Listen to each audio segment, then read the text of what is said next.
Of government, we must guard against the NFL draft. Industrial complex.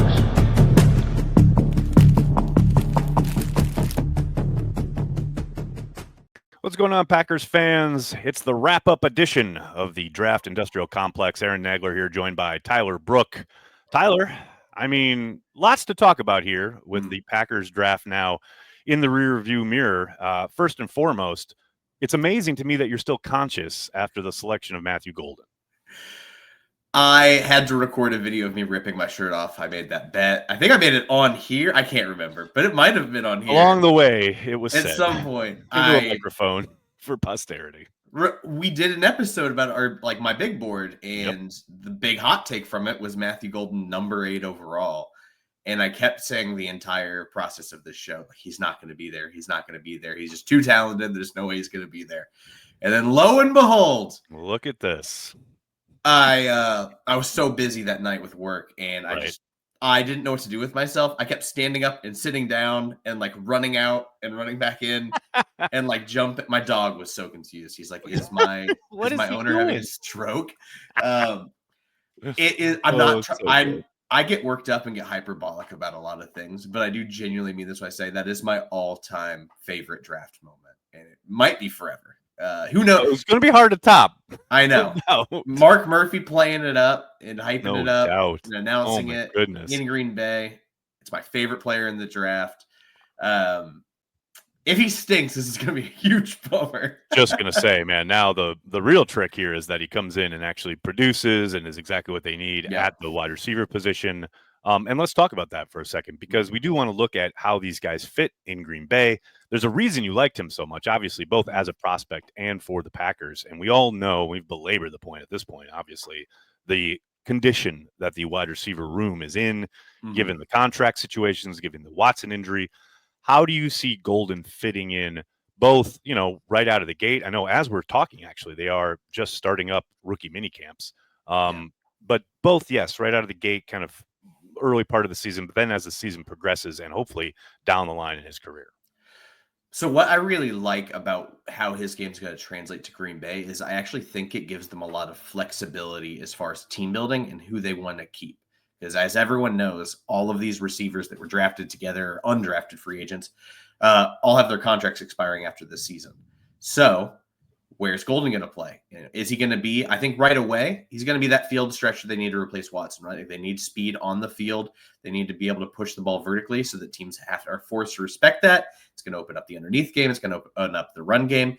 At the same time, if they want him to replace Dobbs, his skill set kind of fits there too. I think he's a better separator, and I still think despite being a smaller guy, he has the contested catch stuff. He can catch through contact. He plays a lot bigger than his frame indicates. So, and then if you want him to fill the Wicks role, maybe Wicks doesn't take that third-year jump everyone's hoping for. He can fill in there and be the separator that can catch the football and, be that guy that against man has to get open. There's a lot of roles he can play in this offense. I think right away, short term, it's going to be the field stretcher component. But I think his skill set's so dynamic, you can put him all over the field. And it's really going to allow them to, I think, more fairly evaluate who they want to keep going forward instead of feeling obligated to be like, well, you got to keep Watson. He's the only guy that can do X on this. Exactly. Component, right. Yeah, that makes sense. What do you make of some of the pushback and or criticism that I've heard after the selection, which I kind of understand, actually, going back and watching his tape at Texas in particular? A lot was made about the 4.29 speed at the combine. But a refrain that you hear a lot is he doesn't play to that.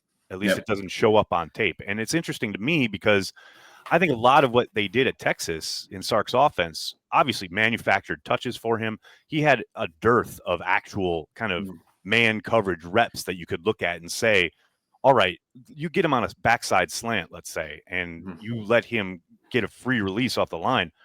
I have zero doubt that 4.29 speed is going to come to the fore. But you talk about just play speed down in and down out. Again, I kind of understand it, but I also don't think that he was given a ton of opportunities to showcase it.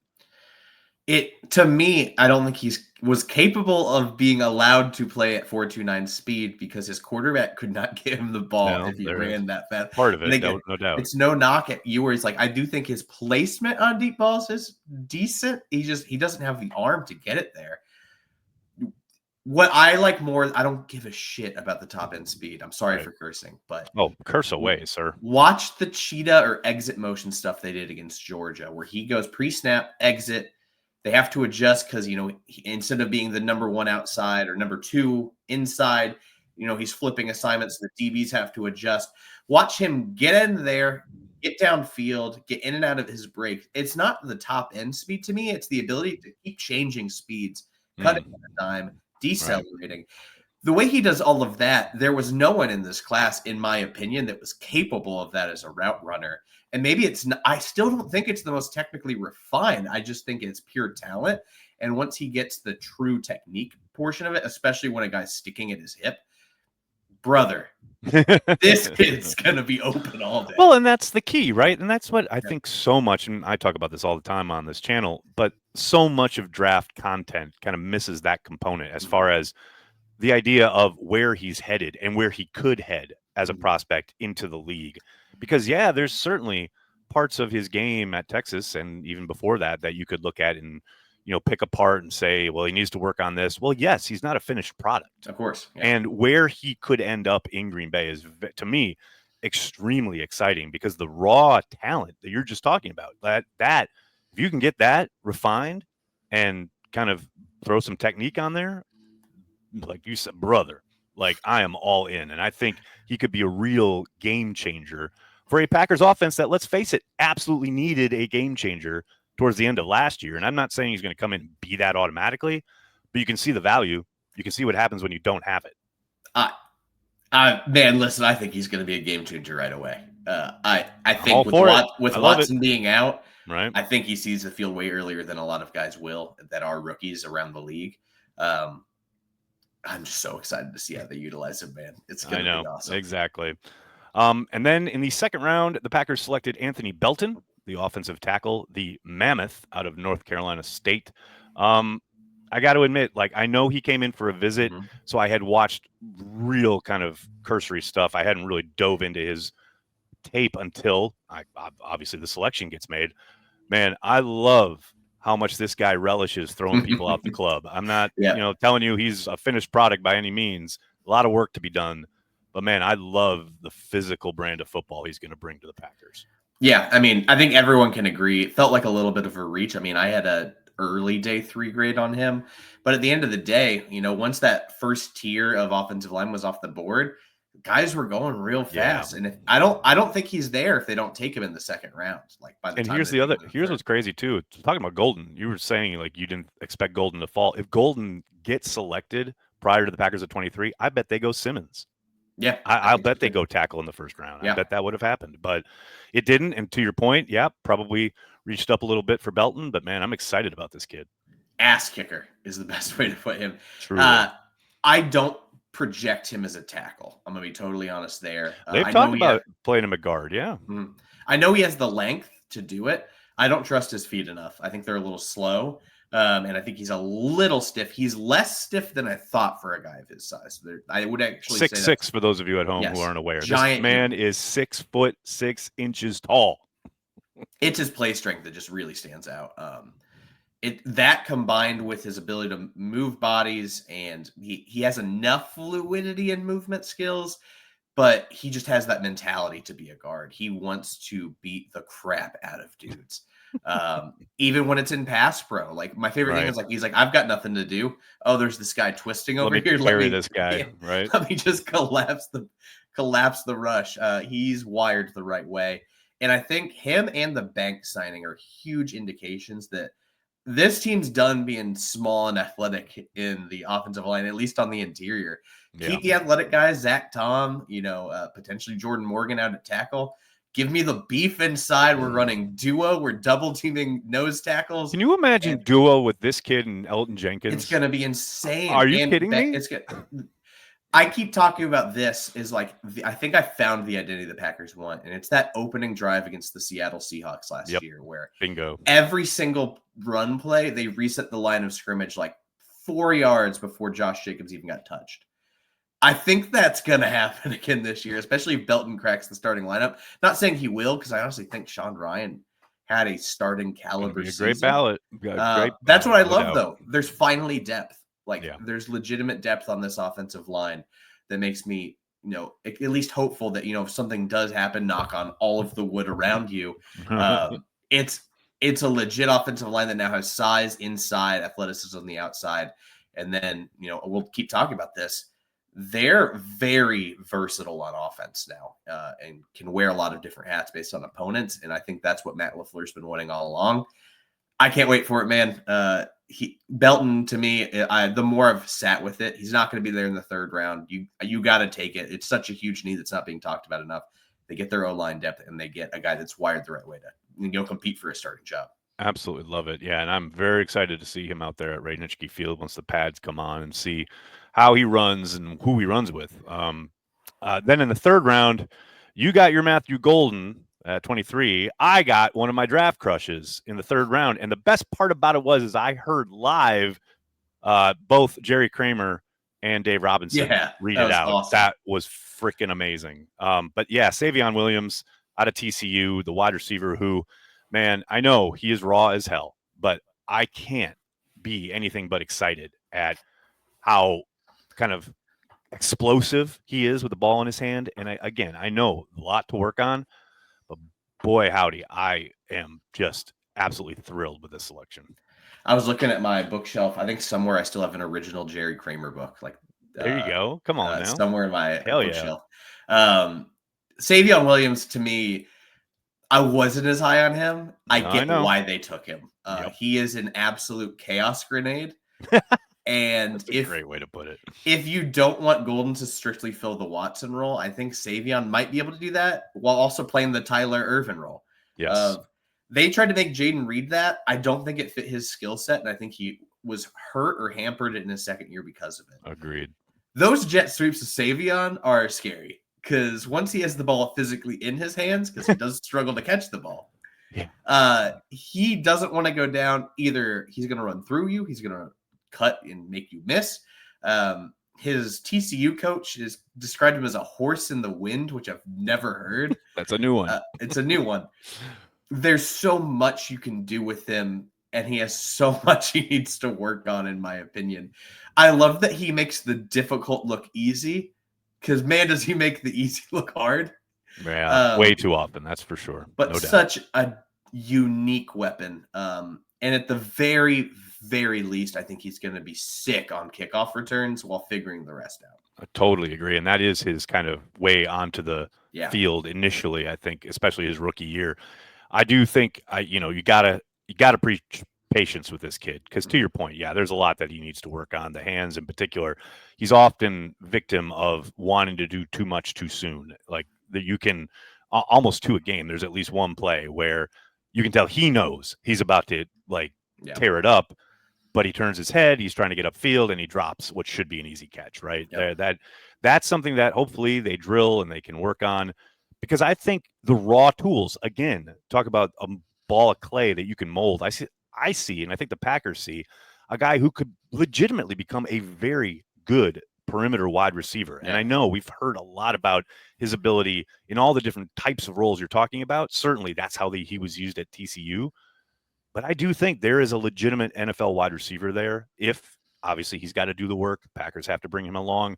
But, man, I see a classic Packers wide receiver, a big body who can, work over the middle, but also help you on the perimeter, beat man coverage. A lot of work to be done, but I love his upside.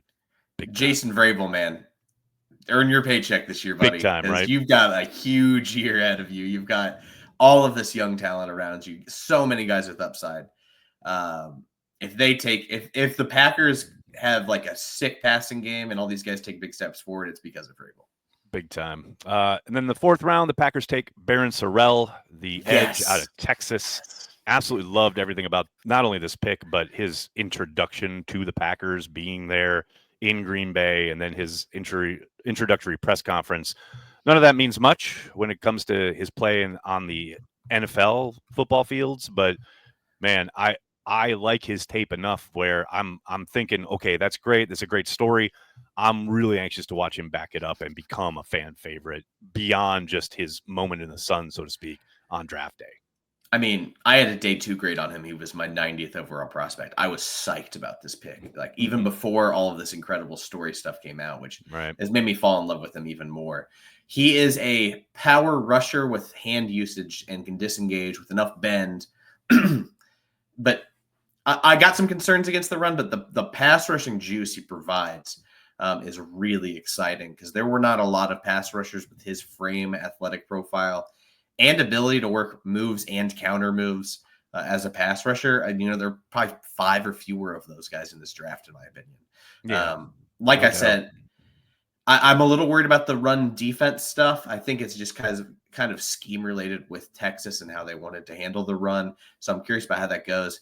I can't unsee it after he brought it up, but he said one of the guys he models his game after is Rashawn Gary. I kind of see it after he started talking about it. And I know some people are going to freak out and be, Debbie Downers about that. Give me another Rashawn Gary in the 4th round. Are you freaking kidding me? Right. I think he's clearly wired the right way. Everyone talked about his work ethic. I think Matt LaFleur said everyone they talked to at Texas, when they asked who was the hardest worker on this Texas team, it was unanimous that it was Sorrell. That's so many boxes checked for me. Work ethic, frame, athletic profile, checks the boxes as a pass rusher, has the production. Like, how did you get that in the 4th round? In my opinion, I don't know. I actually think that's a huge surprise. Well, and to that point, I think also, if I remember right, the teammates and the opponents at the Senior Bowl, were nothing but raves about both his work ethic, his character, and how he absolutely kind of took over during practice week, the week of practice there in at the Senior Bowl. For me, it's like I love his ability to set guys up, and you can see him in games where he is kind of just bull rushing, right? And then at just the right moment, whenever he deems fit, he gets a guy and he goes and he converts and he has a guy set up like on his inside foot and then spins, gets around the edge, or actually have a little bend. I think he's actually got a little bit more bend than Rashawn did coming out. And I just think this is a guy with tools already that he's developed as a pass rusher that, it should obviously help the transition, but it's something that I'm not going to say is rare, but man, you see a lot of guys who have one thing and they do it really well when they get to the NFL. This kid has a lot of things he does really well when it comes to rushing the passer. And I think as far as the run goes, it's more of just hand placement versus strength. I mean, this dude benched 425 pounds. He's on Feldman's freaks list. I think a lot of it is just technique and discipline against the run. I think once he gets that down, I'm really not too worried about it. But I think, Enigbari's probably on the way out in the not too distant future. I think this is a nice slot in to replace that, 3rd edge rusher role. I'm a fan. I'm excited to see what happens with it.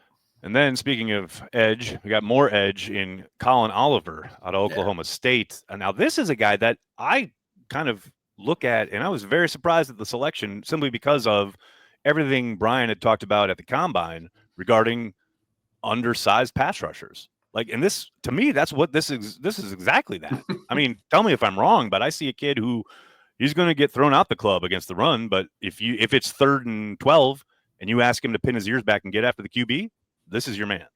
So one of the guys Acme Packing Company was talking about a lot this offseason because the Eagles are probably going to get rid of him is Bryce Huff, right? Right. He got a huge contract extension because he had all this pass rush production, but he straight up cannot play rundowns. Yep. This is what Oliver's role is going to be. And he might, by a foolish team, get a huge payday one day. But for now, the Packers do not take this type of player, but it really excites me. He is twitched up beyond belief. He's got bend. He's got a little bit of hand usage there. He can retrace his steps to get back to the quarterback. Different type of pass rusher than what they have on the roster. That's what I get really excited about. And with the way Jeff Hafley likes to get home with 4, I think on these obvious passing downs, you can put him out there and run some fun stuff by kicking Gary over the center like we saw at times. Get more pass rushers out there. You can take out some defensive linemen on these 3rd and 10 plus. And see what you got there. It really excites me. I was completely shocked by the pick. The more I looked into it, I was like, that's just not a Packers pick at all. But clearly they liked what they saw from him. If Packers fans want another reason to get more excited, one of his career highlights at Oklahoma State was sacking then Oklahoma quarterback Caleb Williams on basically a buzzer beater game-winning sack as time expired. He's a fun player. He's got the production. There's been some talk about him being like an off-ball linebacker kind of guy or a hybrid. Right. Don't really see it. I would love to put him out there on third downs, let him go nuts, get that first step on a tackle and see what he can do. Don't be impatient here. I mean, it's a day 3 guy. Yeah. Let him work a little bit, but I'm excited once he gets on the field to see what he can do. Yeah, you talk about the bend. He has the type of bend and twitch that we haven't seen in Green Bay in a long time. Yeah. Like just guys, because they do favor big, strong, bull rushing types at defensive end and or in the previous scheme, outside linebacker. They've like big dudes, and this is just a twitched up, really athletic, bendy guy, the likes of which, again, we haven't really seen in Green Bay. So probably since Clay. I'm seriously, right? Yeah. So I'm very excited to see like his usage and how hopefully he comes along and is able to contribute at some point his rookie year. Then in the 6th round, you got the Georgia product, the defensive lineman Warren Brinson, a podcast star and a guy who I think should be able to contribute along the way here this season. I don't expect big things right out of the gate, but certainly you've seen the ability. I think it's interesting to watch how much he's been asked to kind of 2-gap in that Georgia defense, something he's not going to be asked to do in Green Bay. I think he's got the ability to do what they want and get upfield and cause havoc right off the snap and fly across the line of scrimmage, reset the line, so to speak. It's an interesting pick because it's, again, not a guy looking at the tape that I would have thought they wanted. But again, it's about projection, and they project that he can do it. Listen, draft's all about adding competition to certain rooms. Are you a little worried that they drafted this one as podcast competition for you? I mean, a little bit. I mean, like, I got to feed my kids. I got to pay them their rent, man. Come on now. I'm a Georgia fan. Like I do watch Georgia pretty regularly. Was a bit surprised by the pick, I'll be honest, just because he didn't have a huge impact, at least this year specifically. I think it's going to be an interesting competition between him and Nazir Stackhouse, who's a UDFA, another Georgia defensive lineman. But at the end of the day, you needed a backup nose. You're not going to get a starter that late in the draft. I hope this signals that Kenny is moving back to nose, and then a guy like Brinson or Stackhouse can be that, nose tackle too. I don't have many other thoughts after that. I haven't gotten to the rest of these guys. As you know, my life's been a little chaotic this week. You've been a little filled with chaos, no doubt. Well, the Brinson thing to me is, as you point out, I mean, of course, he's not a starter. He's a 6th-round pick, right? And again, you got to be patient, and I do think he can work his way into the rotation. I don't expect someone to come in and just blow things up. In the 7th round, they took Micah Robinson and John Williams, the corner and the offensive lineman. Not the conductor for Star Wars? Not the conductor, though. I will be humming John Williams tunes every single time he does anything during training camp. There's no doubt about it. Overall, what were your impressions of the draft? Because we spent a lot of time, as did most people who covered the Packers and the draft, talking about the need for a pass rush and the possible addition of a corner. And, of course, the Packers turned that all on its head and went heavy offense early. And I don't think that's that surprising given how the board fell and their kind of struggles towards the end of the year on the offensive side of the ball. But it just goes to show how much this comes back to the draft industrial complex where, man, we can talk and think and analyze and all this stuff, but man, it's so hard to get inside the actual kind of heads of the folks inside 1265 Lombardi. I think I now see what their vision is for the team more clearly after the draft than what I thought they were going to do, because they didn't prioritize really defensive line or corner. I actually thought they got great value out of pass rusher. So I think that was the big thing. They clearly also agreed they need to get home with 4. But they, at the end of the day, even when they were struggling to get home with 4, that was still a top 10 defense by DVOA. It was a freaking phenomenal season for the defense. It's not like everyone died all of a sudden. we can calm down. Like Xavier McKinney still exists. Right. McKinney was so sick. Kenny's there. Edrin Cooper has all the promise in the world. I think it's more of a signal they trust the coaching staff of Hafley and the new D-line coach. Like, we're going to get these guys coached up in this scheme that everyone had to adjust to. I think they're expecting a big leap from a lot of defensive guys. And their main thing is we need to be more versatile on offense. It's not like last year, I think there were still so many hiccups in the passing game. They leaned fairly heavily on the run. And clearly, by adding all this size on the interior, they want to keep doing that. But at the end of the day, they also added a Savion Williams and a Matthew Golden. You can now run legitimately 22 personnel in this offense or go complete empty and just dink and dunk. There's no defense in my mind in the NFL that's going to be able to handle both of those things. I think now you have all of the pieces on offense you need for Matt LaFleur to reach his final form of cooking stuff up Right. and just picking apart what he thinks is the weakness of a defense. You're going to see one week probably where Love's going to throw for 400 yards and 3 touchdowns. Right. You're going to carve him up. And then you're going to see another game where he throws like 10 passes and Josh Jacobs runs a billion times. The fact that they have that now on offense, and it's not something I thought about until the draft, but that's the part about the season that really excites me and where I think they can be really dangerous once the playoffs hit, where they will be like, listen, we're playing this opponent. We know this is the part they struggle with, and we're going to spam that. I absolutely love it. Tyler, this has been absolutely phenomenal talking to you each and every week about the NFL draft, because God knows I need someone who watches these things, because I don't. And you've done a phenomenal job of educating me about the prospects, about the draft process itself, and hopefully our viewers and listeners have benefited from that. Hopefully we'll be back next year. That'll be the plan. In the meantime, thank you so much, and I'll talk to you soon. Of course, man. Go Pack Go. Thank you so much for our opportunity. This community's been awesome. I've loved, I check the comments every time these videos come out because I'm just curious, but why are your commenters so nice? It's such a different vibe that I'm used to from social media. Don't worry. Well, we'll get there eventually. This is a nascent enterprise. So, the draft stuff, no one comes to She Said TV for that. So when they see it, they're pleasantly surprised. But, Perfect. We keep doing this year after year. Don't worry. The comments will turn nasty. Don't you worry about it. Well, I appreciate everyone that's been watching. Thank you. Really appreciate it, man. Talk to you soon. Go Pack Go. In the councils of government, we must guard against NFL draft. industrial complex.